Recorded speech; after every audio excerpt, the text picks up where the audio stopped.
ষড়যন্ত্রকারী তো ষড়যন্ত্র করবেই, শয়তান আপনাকে বিভ্রান্ত করবেই, এটা তো আপনি জানেন।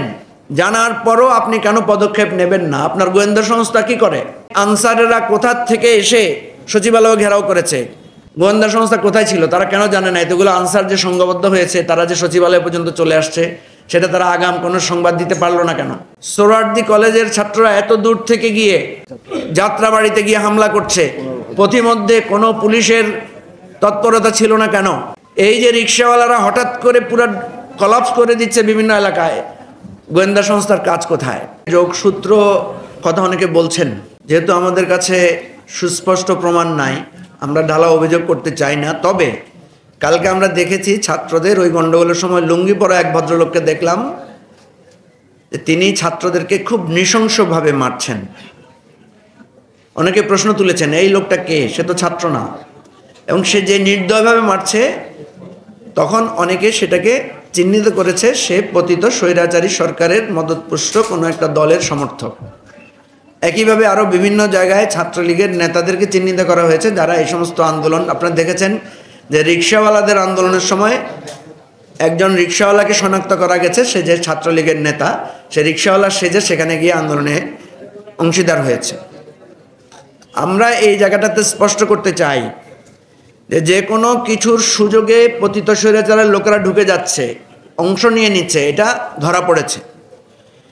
প্রত্যেকটা ঘটনায় আওয়ামী লীগের মদদ আছে কিনা, এর পেছনে আমাদের কাছে যে প্রমাণগুলো আছে, একটা হচ্ছে শেখ হাসিনার বিভিন্ন ধরনের টেলিফোন সংলাপ, তার নির্দেশনা।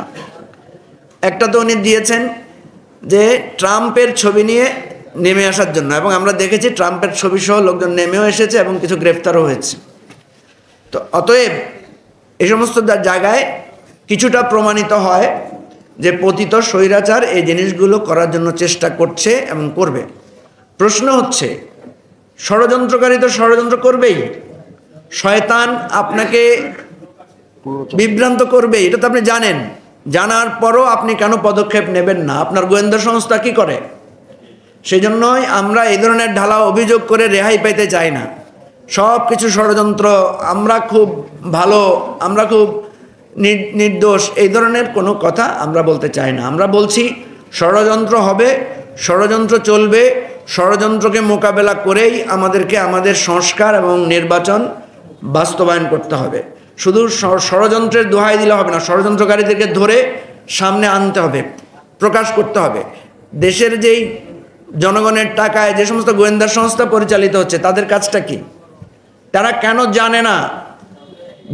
আপনারা দেখেছেন যে আনসারেরা কোথা থেকে এসে সচিবালয় ঘেরাও করেছে, গোয়েন্দা সংস্থা কোথায় ছিল? তারা কেন জানে না? এতগুলো আনসার যে সংঘবদ্ধ হয়েছে, তারা যে সচিবালয় পর্যন্ত চলে আসছে, সেটা তারা আগাম কোনো সংবাদ দিতে পারলো না কেন?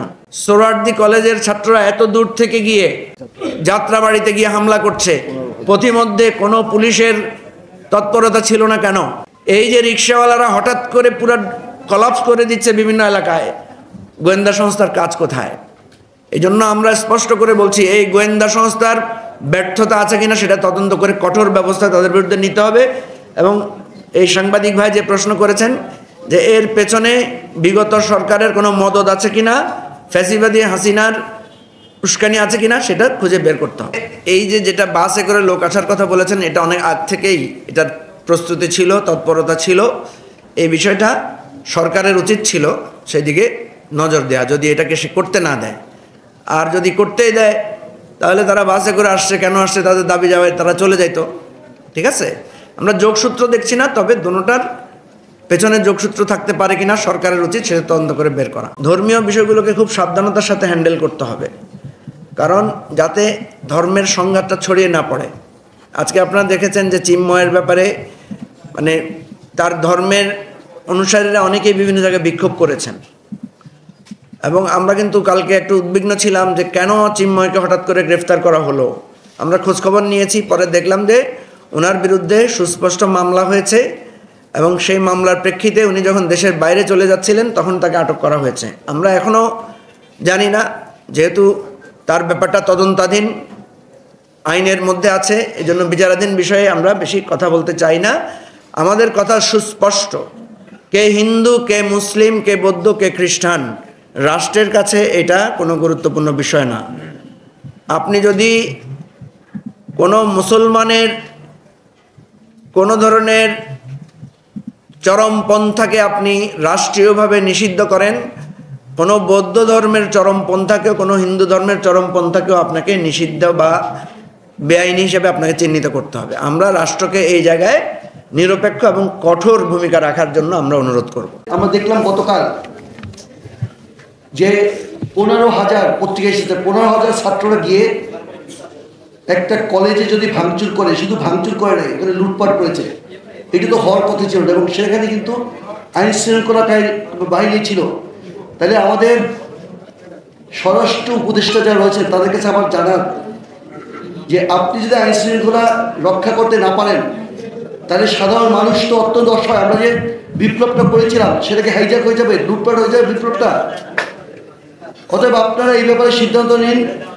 দেশের মানুষের স্বস্তি শান্তি কিসে আসে সেইটা আপনাদের দায়িত্ব।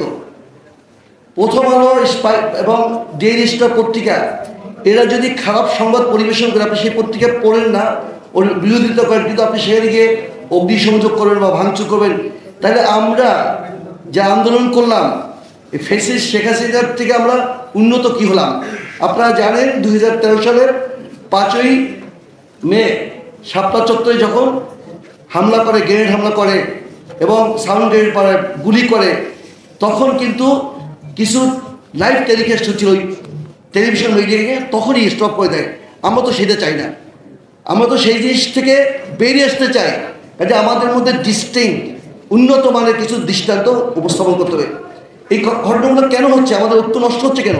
আমি শুধু একটা উদাহরণ দিচ্ছি, সেটা হচ্ছে কেউ কেউ অতি দরদি, অনেক নরম তেলে ভিজা কথা দিয়ে তারা পতিত সরকারের লোকদেরকে আবার পুনর্বাসিত করতে চায়। এটা কিন্তু অত্যন্ত দুঃখজনক, বেদনাদায়ক। আমাদের সদস্য যে ঐক্যের কথা বলেছেন, এইটা যদি কেউ করতে চায় তারা নিজেরাই কিন্তু ওই প্যাকেটে চলে যাবে। পতিত সরকার এবং যুবলীগ ছাত্রলীগ যে অন্যায় করেছে, তারা যেখানে চলে গিয়েছে, তাদের যে পরিণতি হয়েছে, এই কাজটি তাদেরকে যারা পুনর্বাসিত করার চেষ্টা করবে, ওই ঘৃণা সমভাবে ওই ব্যক্তি বা গোষ্ঠীর উপরে বর্তাবে। ষড়যন্ত্রকারী তো ষড়যন্ত্র করবেই, শয়তান আপনাকে বিভ্রান্ত করবেই, এটা তো আপনি জানেন। জানার পরও আপনি কেন পদক্ষেপ নেবেন না? আপনার গোয়েন্দা সংস্থা কি করে? আনসারেরা কোথা থেকে এসে সচিবালয় ঘেরাও করেছে, গোয়েন্দা সংস্থা কোথায় ছিল তারা কেন জানে না? এতগুলো আনসার যে সংঘবদ্ধ হয়েছে, তারা যে সচিবালয় পর্যন্ত চলে আসছে, সেটা তারা আগাম কোনো সংবাদ দিতে পারলো না কেন? সোহরাওয়ার্দী কলেজের ছাত্ররা এত দূর থেকে গিয়ে যাত্রাবাড়িতে গিয়ে হামলা করছে, পথিমধ্যে কোনো পুলিশের তৎপরতা ছিল না কেন? এই যে রিক্সাওয়ালারা হঠাৎ করে পুরো কলাপস করে দিচ্ছে বিভিন্ন এলাকায়, গোয়েন্দা সংস্থার কাজ কোথায়?